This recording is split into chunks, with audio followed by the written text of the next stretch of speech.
안녕하세요. 오늘도 사연살롱을 찾아주셔서 감사합니다. 저는 재작년에 이혼하고 홀로 아들을 키우며 씩씩하게 살고 있는 30대 후반 프리랜서 여성입니다.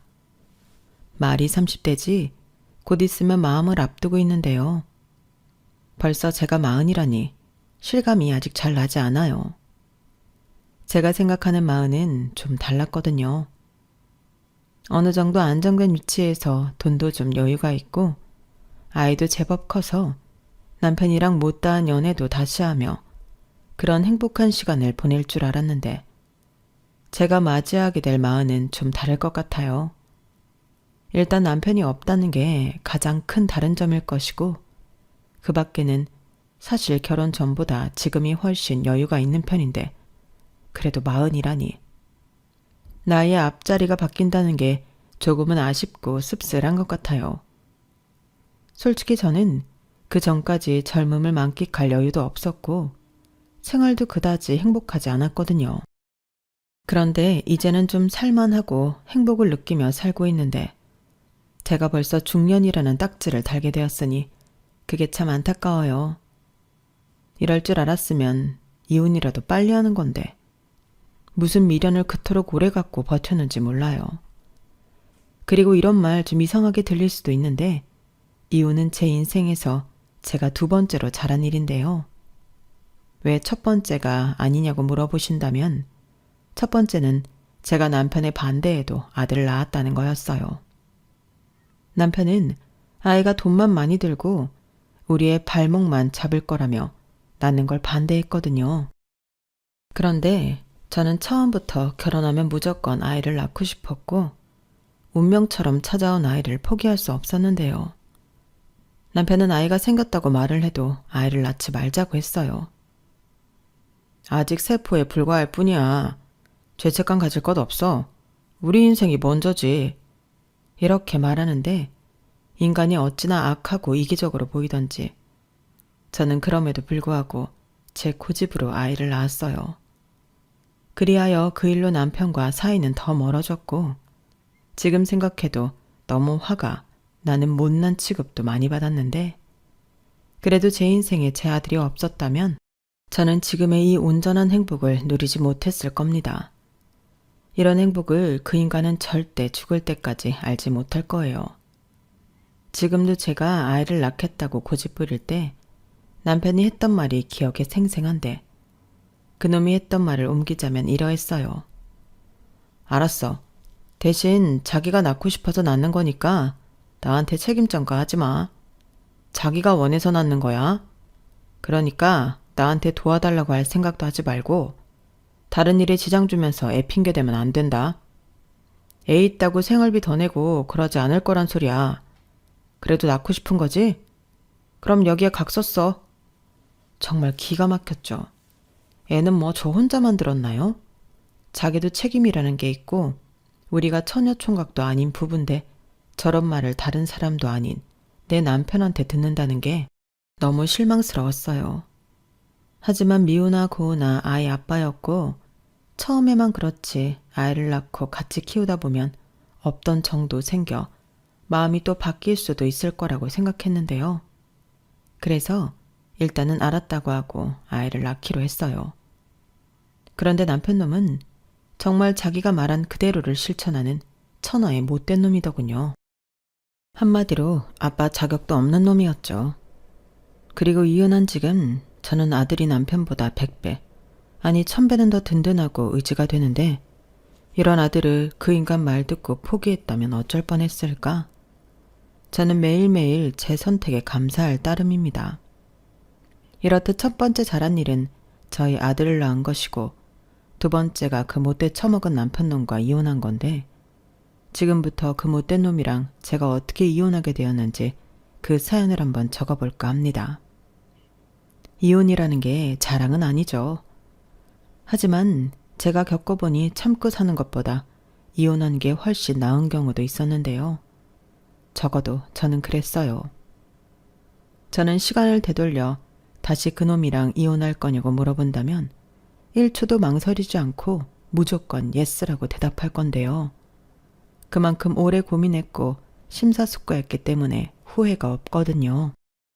그리고 제가 이혼하자고 했을 때 남편이 저한테 한 말이 있는데요. 지금 곱씹어봐도 어이가 없을 정도입니다. 뭐? 진짜 나랑 이혼을 하겠다고? 개나 소나 다 이혼하면 잘 사는 줄 아나 보지? 이혼도 능력 있는 여자나 하는 거야. 너는 벌이도 시원찮고 친정도 뭐 하나 없는데 뭘 믿고 그러냐? 남편은 저렇게 참 말도 싸가지 없게 하는 인간 말종이었어요. 말은 본디 그 사람의 인격인데 얼마나 남자가 못났으면 저런 말을 아무렇지 않게 할까. 저런 남자랑 살고 있다는 게 수치스럽더라고요. 하지만 남편은 자기가 구린 건 모르고 늘 저런 식으로 막말을 했는데 따지고 보면 이혼 소리도 저보다는 남편이 더 많이 했거든요. 그런데 지가 하면 괜찮고 내가 하면 개나 소나가 되는데 참 어이가 없었어요. 세상천지 저런 남자를 좋아할 여자가 어디 있겠냔 말이죠. 그리고 오해하실 것 같아 미리 말씀드리자면 저 인간도 처음부터 저러지 않았어요.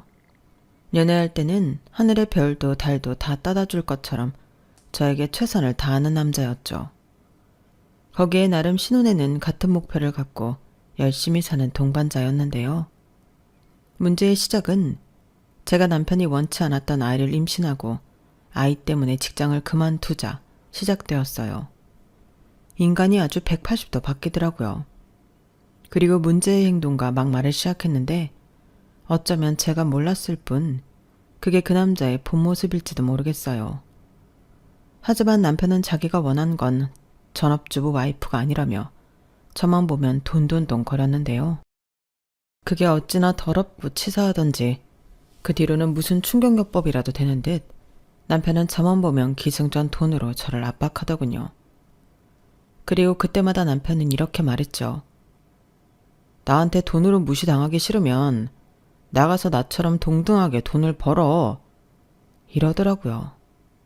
솔직히 그 말을 들을 때면 더럽고 치사해서 당장 나가 돈을 벌고 싶은 충동이 생겼는데 저도 일을 하기 싫어서 안 하는 게 아니고 못하게 된 사정이 있었는데 남편은 그걸 알아주지 않았어요. 무조건 제가 일하기 싫어서 자기 덕 보려고 전업주부를 하는 것처럼 저를 몰아가더라고요. 하지만 전 맹세코 그건 아니었는데요. 추호도 그런 마음은 없었어요. 그리고 다른 사람도 아니고 내 남편은 그런 제 마음을 알아주길 바랬는데 그게 욕심이 될 줄은 미처 몰랐죠. 게다가 남편은 자기가 원하지 않는 아이의 외벌이까지 해야 하니 억울하다고 했지만 저 역시도 억울한 부분이 있었어요. 저희는 분명 결혼하고 아이 계획이 있었거든요. 하지만 남편은 생각이 바뀌었다고 하니 제가 너무 황당했죠. 뭐? 그게 무슨 말이야? 그럼 자기는 아이 없이 살자는 거야? 내가 말하려고 했는데 우리 그냥 애 없이 둘이서만 살자. 요즘 애 하나 키우려면 돈이 장난이 아니래. 그리고 그렇게 돈 들여 키운 자식이 우리한테 효도한다는 보장도 없잖아. 근데 뭐하러 그런 비싼 모험해? 우리 그냥 애 없이 우리 생활 지키면서 재미나게 살자. 그게 좋은 것 같아. 좋긴 뭐가 좋아. 자기 분명 결혼하면 최대한 빨리 아이 낳자고 했잖아. 1살이라도 어릴 때 아이 낳는 게 더 경제적이라고 그래놓고 이제 와서 그러면 어떡해? 왜? 뭐가 문제야? 그래, 그때는 그게 경제적일 거라고 생각했는데 회사 선배들 얘기 들어보니까 내가 현실 감각이 없었더라고. 자기나 나나 우리 서로 목표하는 바가 있잖아. 얼른 돈 모아서 우리 집 사야지. 언제까지 남의 집에서 새를 살 거야? 그야 그것도 맞는 말인데 애 있다고 집을 못 사나? 그리고 나는 애당초 우리 애랑 같이 단란하게 살 집을 사고 싶었던 거야. 아니, 애도 키우고 집도 사고 그게 가능해? 다 빚이지. 물론 빚 없이 내 돈으로 서울 땅에 집을 살 수는 없겠지만 나는 싫어. 그럼 평생 빚 갚고 애 부양하다 내 인생 끝난다고. 자기도 현실적으로 생각해봐. 자기가 더 힘들 거야. 애도 키우고 회사도 다니고 집안일도 하고. 자기가 무슨 철인이냐? 나는 자기 생각해서 하는 소리지. 왜 말을 이상하게 해? 이게 정말 나를 생각해서 하는 소리야? 자기 자신 생각해서 하는 소리지. 그리고 왜 나 혼자 그걸 다 해? 같이 하는 거 아니야? 애도 같이 키우고 집안일도 같이 하고 결혼 전에는 그렇게 얘기했잖아. 물론 같이 하지. 근데 내가 뭐 할 줄 아는 게 있어? 결국엔 자기 손이 더 가겠지. 그리고 나는 애 못 봐. 그리고 애 생기면 출산휴가도 써야 하고 그러다 보면 자기 회사 그만 다닌다는 소리도 할 거 아니야. 나는 애 핑계대고 집에서 노는 여자들 진짜 싫어. 여자도 나가서 돈 벌고 자기 개발하는 게 좋은 거 아니야? 나는 그거야말로 남녀 평등한 사회라고 생각해. 저는 남편의 말에 기도 차지 않았어요. 언제부터 남녀 평등을 외치는 인간이었다고 저러는 건지. 그래놓고 자기는 할 줄 아는 거 없다고 왜 밑밥을 까냐고요. 그리고 남편은 결혼 전 제가 결혼하면 통장을 합쳐서 돈을 모아보자고 한 제안을 거절하기도 했는데요. 자기가 번 돈을 왜 자기가 관리하지 못하고 와이프가 하냐고, 똑같이 생활비 내고 나머지는 각자 관리하자고 했어요. 그때도 무슨 남녀평등 개논리를 펼쳤죠. 나나 자기나 각자 집에 생활비 보내드리잖아. 근데 한 사람이 경제권을 쥐고 있어봐. 그럼 그 한쪽 부모는 얼마나 불편해? 내 자식이 번 돈인데 며느리 눈치 봐야 하잖아. 그렇다고 경제권을 나한테 넘겨줄 거야? 아니잖아. 우리 서로 불필요한 분쟁의 소지는 없애자. 이렇게 말하면서 자기 같은 공평하고 합리적인 남편이 어딨냐고 꿀 같자는 소리를 했는데, 그래도 그때는 저런 생각도 자기 의견이니 저는 존중해주는 게 맞다고 생각했어요. 남편 말이 다 틀린 말도 아니었고요. 그래서 남편의 생각을 존중해 공동생활을 뺀 나머지 수입은 각자 알아서 관리하는 걸로 했는데요. 저는 이게 제 발목을 잡을 거라고 생각하지 못했어요. 아이가 태어나면 생활비가 당연히 늘어나는데 남편은 그때도 자기는 원하지 않는 자식이라며 아이에게 들어가는 추가 생활비는 제가 부담하는 게 맞다고 했거든요. 그리고 그때는 제가 회사를 다니고 있지 않아 수입이 없을 때였는데 무슨 생각으로 저런 말을 하는 건지 그때부터 남편이 남보다도 못한 존재처럼 느껴졌죠. 물론 제가 아이를 낳기로 하면서 쓴 각서도 있고 남편의 반대에 무릅쓰고 낳은 아이이니 남편에게 서운하면 안 된다고 생각은 했는데 막상 아이를 낳고 보니 그렇게 되지 않았어요. 게다가 뭐가 문제인 건지 저는 임신 초기부터 유산기가 있었고 나중엔 조산기까지 있어 병원에선 절대 안정하라는 권유를 받게 되었는데요. 의사 선생님 말씀으로는 그냥 침대에서 종일 있으라고 하셨어요. 안 그러면 유산을 하거나 아이가 너무 일찍 나와 생사를 장담할 수 없다고 하셨거든요. 당연히 부모된 마음에 덜컥 겁이 났죠. 그래서 회사에는 출산휴가를 당겨서 쓸 수밖에 없었고 남편은 제가 출산휴가를 다 땡겨 써버리면 정작 아이 낳고 휴가가 없어 어떡하냐고 그것부터 불만이었는데요. 그러자 보다 못한 저희 엄마가 걱정하지 말게. 자네는 입한국에도 걱정인가? 아무렴 회사가 생명보다 더 중할까? 라고 화를 내시기도 하셨는데 그때 남편도 아무 말 못하더군요. 그리고 저희 엄마는 저에게 자기가 최대한 도와줄 거니 아무 걱정하지 말고 애 잘 낳을 생각만 하라고 하셨는데 제가 참 불효녀였어요. 저희 엄마는 늘 저에게 미안하다는 말만 하시는 분이셨거든요. 집안 형편이 너무 안 좋아서 대학은 엄두도 내지 못했는데 제가 공부를 꽤 잘하는 편이었음에도 대학 가라는 말을 하지 못하셨어요. 그리고 원래 가난한 집 자식은 철이 금방 든다고 저 역시도 대학은 언감생심이었는데 제가 고등학교 졸업 후 취업 준비를 할 때 저희 엄마가 저 몰래 많이 우셨어요. 제가 못난 부모 만나 공부도 못하고 미안하다고 하셨죠. 그런데 그런 딸이 남편 복도 지질이 없어서 저런 취급을 받으니 많이 속상하셨나 봐요. 그런데 그런 남편 놈을 다른 사람이 아닌 제가 직접 골라왔잖아요. 이왕이면 인성과 사람 됨됨이가 제대로 된 놈을 골랐어야 했는데 제가 사람 보는 눈이 없었죠. 남편은 당시 일하던 회사 부장님이 아는 동생이라며 소개해 주셨는데 제가 보기엔 남편이 인상도 좋고 성실하고 돈에 대한 개념이 확실해서 좋았거든요. 그리고 둘 다 어려운 형편에서 자랐기 때문에 우리는 열심히 돈을 벌어 번듯한 집도 장만하고 보란듯이 잘 살자고 그렇게 결혼을 한 건데 남편은 제가 돈만 잡아먹을 아이를 낳아 자기 계획에 차질을 빚었다고 생각하는 것 같았어요. 그리고 결혼 후에야 남편이 자기밖에 모르는 이기적인 놈이란 걸 알게 되었는데요. 저희 아이를 감사하게도 친정 엄마가 많이 봐주셨거든요.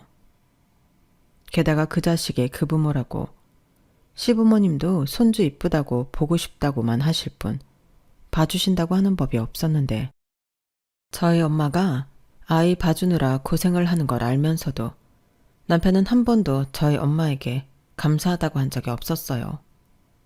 그러니 제가 아이 봐주는 수고비를 드리려고 하면 질색팔색을 하면서 할머니가 자기 손주 보는 거잖아. 근데 애 봐주는 돈을 왜 드려야 해? 이게 도대체 무슨 논리지? 저는 도저히 이해할 수가 없었어요. 그러면서 지금도 자기가 생활비 드리고 있잖아. 그럼 된 거지. 라며 제가 저희 엄마에게 수고비 드리는 걸 반대하더라고요. 아니, 자기 부부는 애도 안 봐주시는데 생활비 지원받고 있잖아요. 그런데 남편은 자기 돈으로 드리는 거니 시댁 얘기는 하지 말라고 했고 저에게 이런 말을 덧붙였어요. 드리고 싶으면 자기 돈으로 드려. 어차피 자기가 못해서 장모님이 애 봐주시는 거잖아. 그래서 내가 애는 갖지 말자고 한 건데 이게 뭐냐? 왜 나만 나쁜 사람을 만들어? 나도 억울해. 이딴 말이나 하는 남편이었는데요. 저런 생각을 갖고 있으니 애 아빠가 아빠 노릇을 할 리가 없었죠. 처음부터 기대도 하지 않았지만 남편은 놀라울 정도로 애한테 눈길 한번 주지 않았거든요. 그리고 그 즈음 아이가 돌이 되기 전 제가 다니던 회사가 부도가 났는데요. 저도 제가 오랫동안 다녔던 회사가 한순간에 망할 거라고는 상상도 하지 못했어요. 물론 말이 그렇지 하루아침에 망한 건 아닐 테지만 저는 정말 몰랐거든요. 그리하여 어쩌다 보니 저는 이직을 하지 못하고 불가피하게 실직을 하게 되었는데요. 실업급여가 나오고 또 육아수당이 나와 망정이지. 남편은 제가 실직을 하던 이직을 하던 공동생활비는 똑같이 내야 한다고 주장했어요. 아니, 제가 본의 아니게 실직을 한 걸 알면서도 왜 저런 말을 하는 건지. 저는 하는 수 없이 실업급여 받은 걸 전부 생활비로 내놓을 수밖에 없었죠. 진짜 인간이 왜 저렇게 못돼 처먹었나 꼴도 보기 싫었어요. 당연히 그때부터 이혼하고 싶었죠. 하지만 그때 당시는 벌이도 없고 아이도 어리니 차마 제 입으로 이혼 소리를 하지 못했는데요. 남편도 그런 제 처지를 알았나 봅니다. 그 뒤로 수틀리면 이혼 소리를 자주 했거든요. 그래서 그 말 듣기 싫어서 저는 집에서 틈틈이 취업 준비를 했어요. 그리고 저희 엄마는 제가 실직하는 동안 저희 애를 봐주지 않아도 됐기에 그때 한의원에 다니며 침도 맞고 자기 생활을 하셨는데 그런 엄마를 생각하면 다시 회사에 나간다는 것도 죄송한 마음이었죠. 하지만 제 코가 석자였기 때문에 취업만 되면 다시 엄마에게 아들을 부탁할 수밖에 없었는데요. 그땐 정말 마음이 초조하고 힘들더군요. 왜냐하면 제가 고졸이고 아이가 어리다 보니 선뜻 저를 채용하겠다는 회사가 없었거든요. 그때마다 느끼는 절망감이란 이루 말할 수가 없었는데 그땐 자신감, 자존감 이런 게 다 바닥이었어요. 게다가 남편까지도 그거 봐. 요즘 세상에 애엄마가 재취업하는 게 뭐 쉬운 줄 알았어? 달아도 안 쓰지. 이제 어쩔 거야. 지금이야 실업급여 나오지만 그거 끊기면 그땐 어떡할 거냐고? 계획은 있어? 그러게 내 말을 들었어야지. 이렇게 말하며 제 속을 벅벅 긁는데 마음 같아서는 보란듯이 남편 놈 다니는 회사보다 더 좋은 회사에 떡하고 취업해 저 코를 납작하게 눌러주고 싶었어요. 하지만 그건 어디까지나 희망사항일 뿐 현실의 벽은 저에게만 유독 높았는데요. 어느 정도 시간이 지나니까 사람이 살짝 포기가 되더라고요. 그리고 그땐 그래, 좀 쉬자. 이건 좀 쉬라는 하늘의 계시야. 아직 애도 어린데. 실업급여 나오는 동안만이라도 쉬자. 애 크는 것도 보고 우리 엄마도 쉬고. 좋네. 저는 이렇게 조급하게 생각하지 않기로 했는데요. 제가 생각을 고쳐먹자 남편만 더 안달이 났어요. 이렇게 실업급여 끊기면 자기한테 빌부터 살 작정이냐고. 그러면 친정 생활비도 자기가 드려야 하는 거냐고 입에 거품을 무는데 저는 더 약오를 하고 아무 말도 하지 않았어요. 뭐 그때는 확실한 게 아무것도 없으니 달리 할 말도 없었거든요. 하지만 남편은 저더러 왜 아무 말도 하지 않냐며 무책임하다고 비난했고 이럴 거면 당장 이혼하자고 난리를 쳤는데 제가 알겠다고 이혼하자고 하면 남편은 그냥 하는 말일 뿐 실천으로 옮기지 못했어요. 저는 그런 놈인 줄도 모르고 저런 남편 무섭다고 아둥바둥했는데 그때부터는 저도 용감해졌어요. 쥐도 궁지에 몰리면 고양이를 문다고 지가 어쩔 건데 하는 생각을 하게 되더라고요.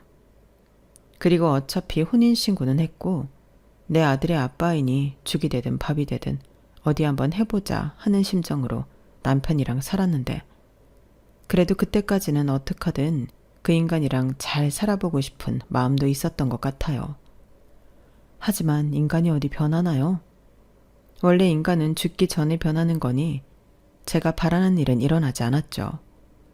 대신 다른 일이 벌어졌는데 제가 집에서 하던 취미가 제 인생을 바꿔놓았거든요. 병원에서는 절대 안정을 취하라며 움직이지 말라고 했기에 침대에 앉아서 저는 주구장창 그림만 그렸는데요. 제 꿈이 원래 만화가였어요. 집이 가난하고 대학도 못 가는 처지였기 때문에 어디 가서 그림 잘 그린다, 만화가가 꿈이다 이런 말은 못했지만 그림 그리는 건 여전히 좋아했었거든요. 그리고 그즘 태블릿 PC로 그림 그리고 편집하는 걸 재미있어 했는데 딱히 할 것도 없고 나는 태교라고 생각하고 그림을 그렸어요. 짧은 네컷 만화도 있고 일러스트도 있고 어떤 그림을 따라 그린 것도 있었는데 그렇게 그림이랑 짧은 제 글을 블로그에 올리게 되었죠. 친구도 많이 없던 저는 블로그에 사람들이 찾아와 제가 그린 그림과 글을 보고 달아주는 댓글이 너무 좋았거든요. 그러다 제가 남편과 사이가 안 좋은 채로 취업 준비를 하고 있을 때 생각지도 못한 제안을 받게 된 거예요. 그건 바로 한 출판사에서 저에게 책 표지 디자인을 해줄 수 있냐는 거였는데요. 디자인 몇 가지를 보내주면 회의를 통해 결정하겠다고 했는데 만약 제 디자인이 채택이 되면 돈도 준다고 하더라고요. 그때는 그 말이 왜 그렇게 신나고 감사한지 저는 무려 시 한 20개를 그려보냈는데 다행히 그 중에 하나가 채택이 되어 처음으로 그림을 팔아 돈을 벌어봤어요. 그 후 많은 돈은 아니더라도 내가 그린 그림으로 돈을 벌 수 있지 않을까 그런 생각에 다양한 그림을 그리고 디자인 제안서를 만들어 관련 회사에 보내기 시작했는데 뭐 바로 연락을 해주는 회사는 없었죠.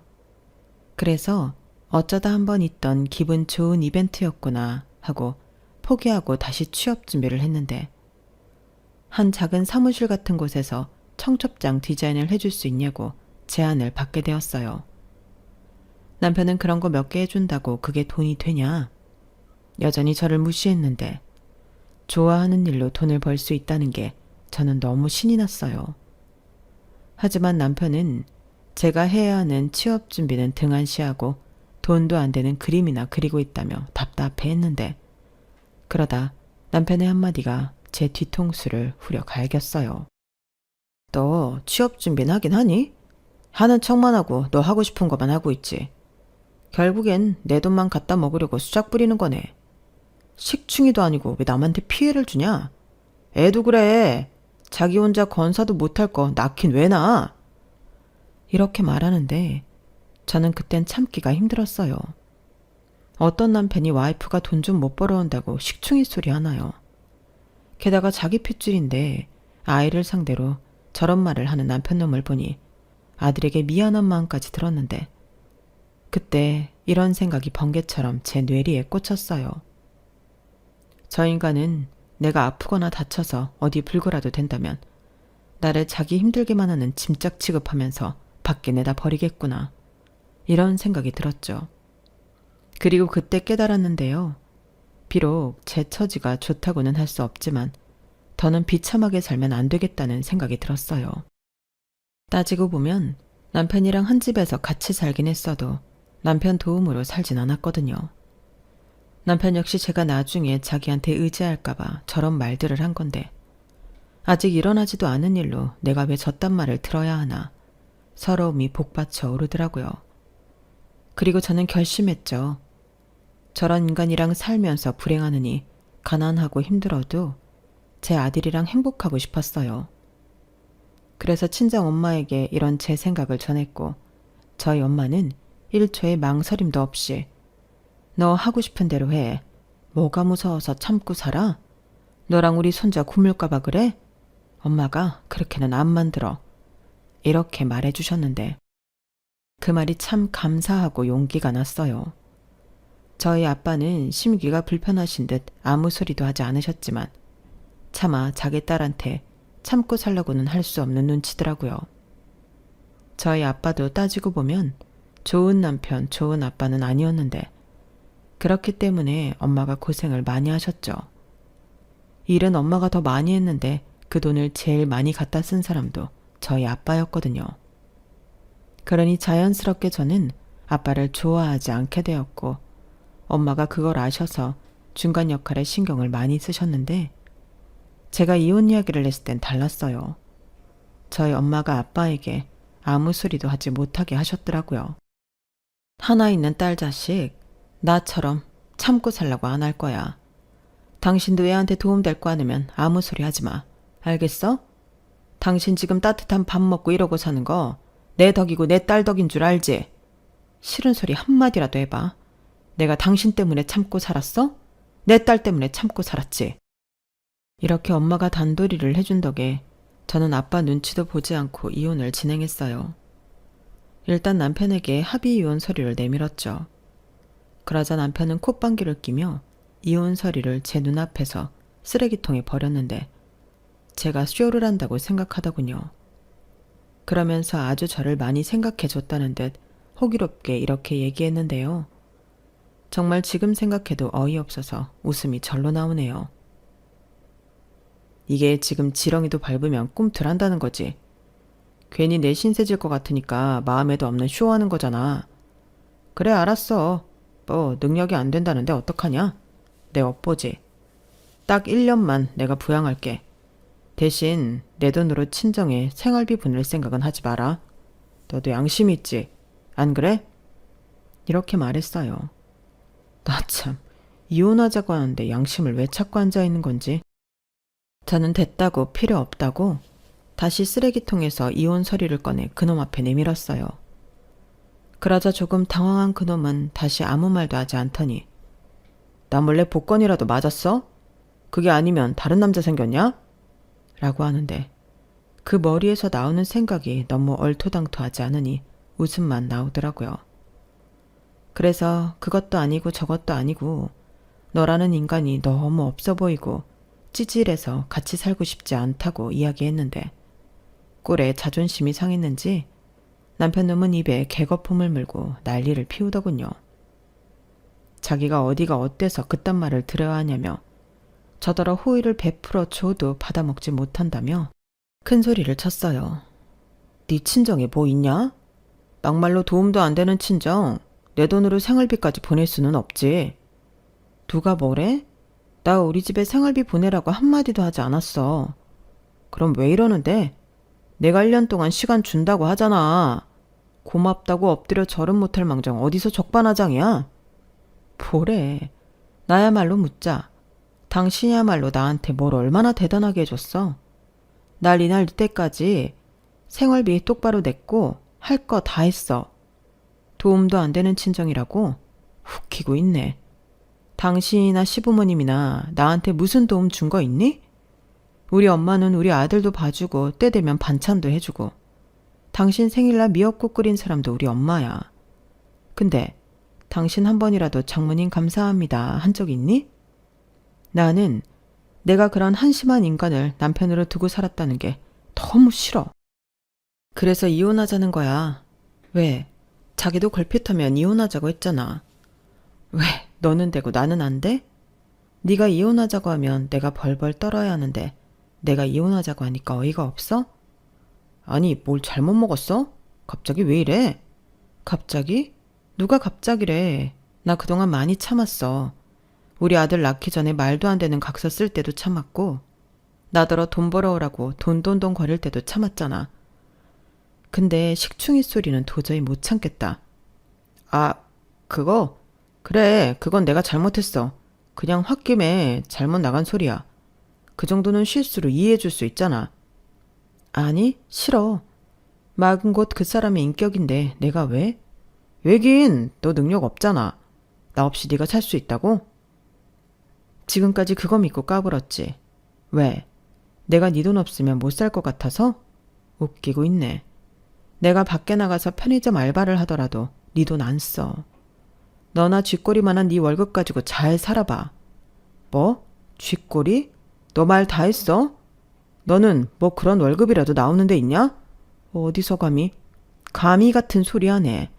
네가 뭐 대단한 사람인 줄 스스로 착각하는 모양인데 됐다 그래. 나는 내가 알아서 우리 아들이랑 잘 살 테니까 서류 작성이나 해. 딱 한 번만 물어볼 거야. 후회 안 하지? 나중에 잘못했다고 빌어도 나 안 받아준다. 그럴 일 절대 없으니까 걱정하지 마. 그래, 좋아. 뭐 네가 이러면 내가 무서울 줄 알아? 생활력 강한 줄 알고 결혼했더니 나만 피봤지. 그래, 나야 땡큐야. 남편 놈은 그렇게 씩씩거리며 협의 이혼 서류를 제 눈앞에서 작성했어요. 저희는 그때까지 가진 거라곤 집 보증금밖에 없었기 때문에 그것만 반반 나누고 생활비 통장에 남은 잔고 반반 나누면 재산 분할도 끝이었는데 남편은 끝으로 네가 원해서 하는 이혼이니까 위자료니 양육비니 그딴 소리는 하지도 마라.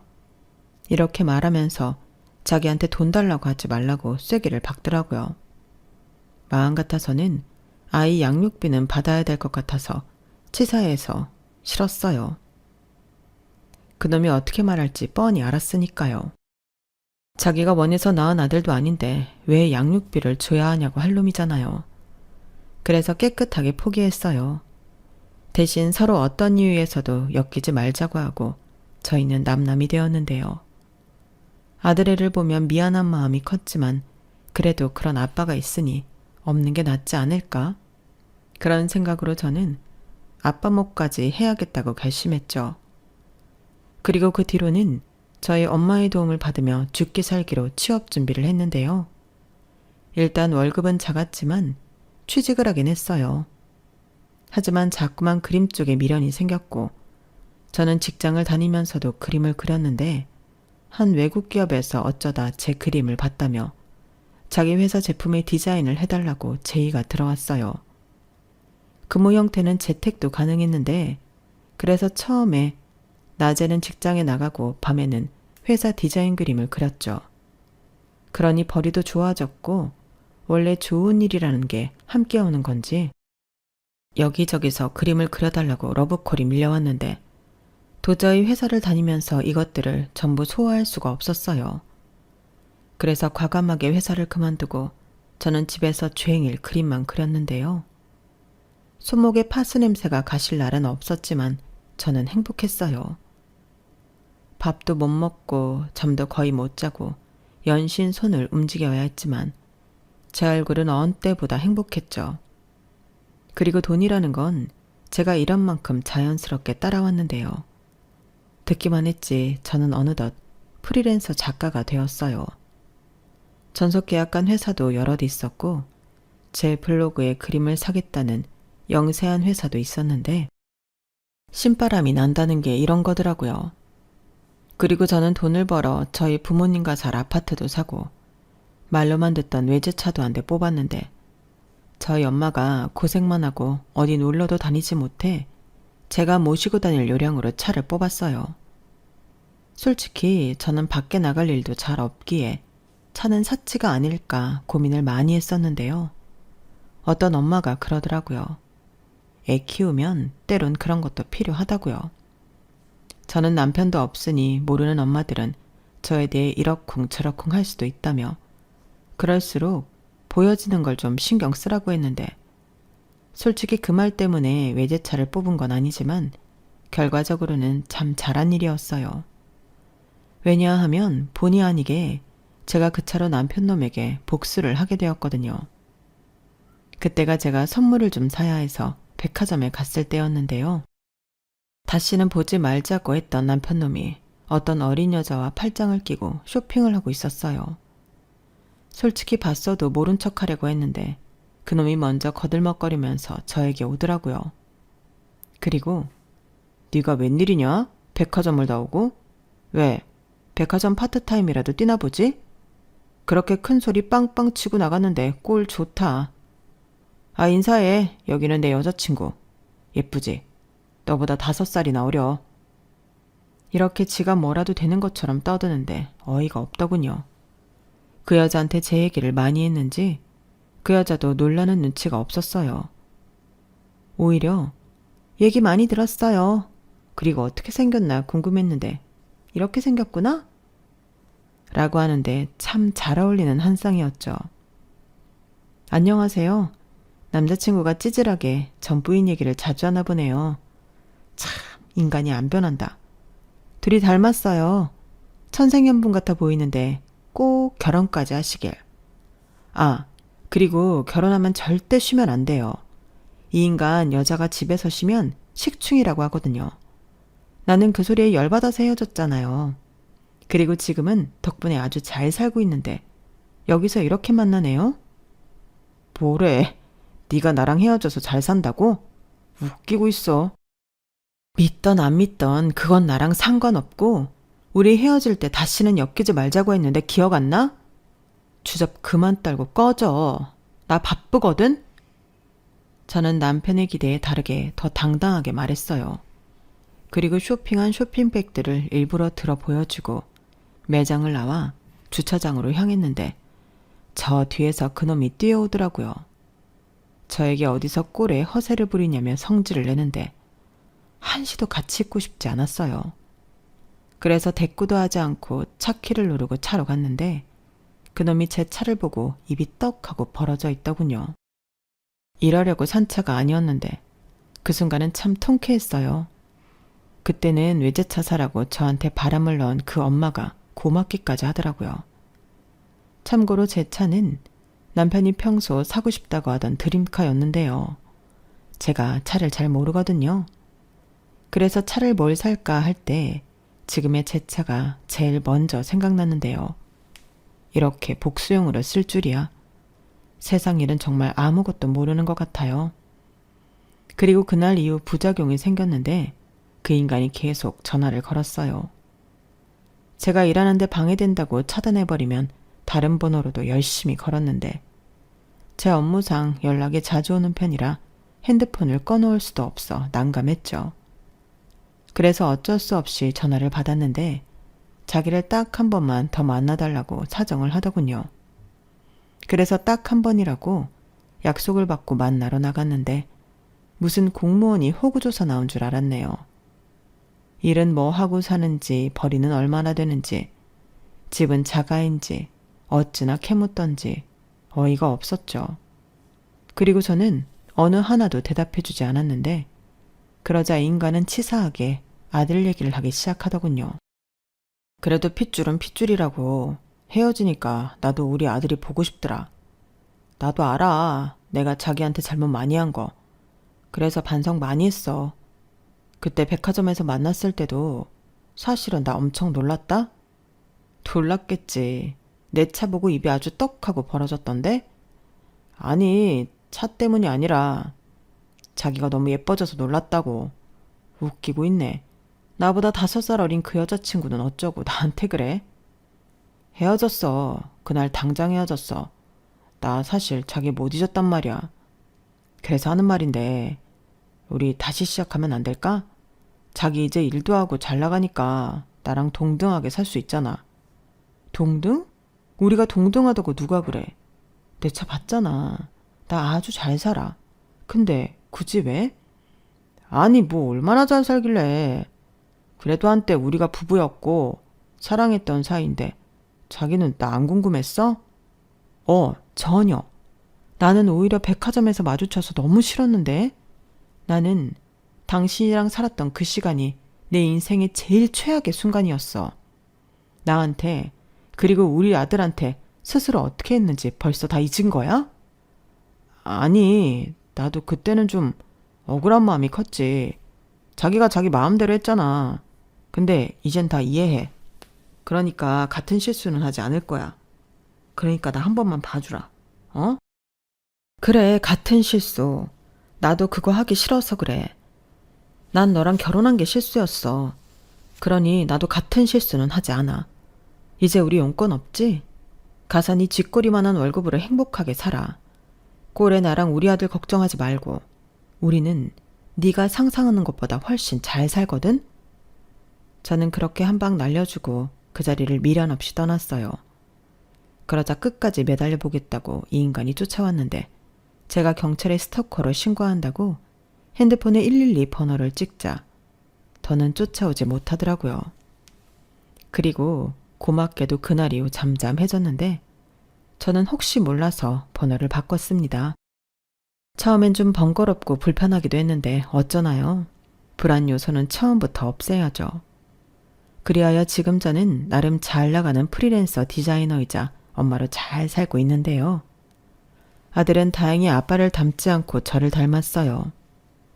자기 딴에는 엄마가 밤새 그림 그리는 일을 하는 게 힘들어 보이는지 틈만 나면 제 손목을 주물러주고 엄마 힘들지? 나중에 내가 커서 엄마 평생 쉬게 해줄게 라고 하는데 제가 남편복은 없어도 자식복은 있나 봐요. 게다가 할머니한테 용돈을 받으면 그걸 안 쓰고 모았다가 엄마 준다고 머리핀도 사주고 핸드크림도 사다 주는 스윗한 아들인데 그러니 아들 덕에 행복한 엄마가 바로 저인 거죠. 뭐 아직은 더 키워봐야 알겠지만 여자친구한테 뺏기기 전에 많이 누리려고요. 대신 여자친구가 생기고 또 더 나아가 결혼을 하면 그때는 제가 양보해야 하잖아요. 그리고 그때는 제가 보여줄 수 있는 최대한 쿨한 모습으로 아들을 미래의 며느리에게 줘버릴 생각인데 그때까지 열심히 잘 키워볼 생각입니다. 적어도 지 아빠 같은 쪼잔하고 여자 마음도 모르는 한심한 남자로는 키우지 않을 거예요. 제가 당해보니 그게 오래오래 가슴에 상처가 남는 일이더라고요. 어쩌면 저는 시간이 더 지나도 그 인간이 준 상처를 잊지 못할 수도 있을 것 같은데 대신 더 많은 행복과 보람으로 남은 시간을 더 멋지게 살아갈 생각입니다. 원래 최고의 복수는 잘 사는 거잖아요. 그러니 저는 제가 할 수 있는 최고의 복수를 하며 남은 시간을 제 일에 최선을 다하고 멋지게 살아보도록 하겠습니다. 제 사연은 여기까지예요. 제 이야기 어떻게 들으셨나요? 부디 재미있는 시간이었길 바라면서 저는 이만 마지막 인사를 드릴게요.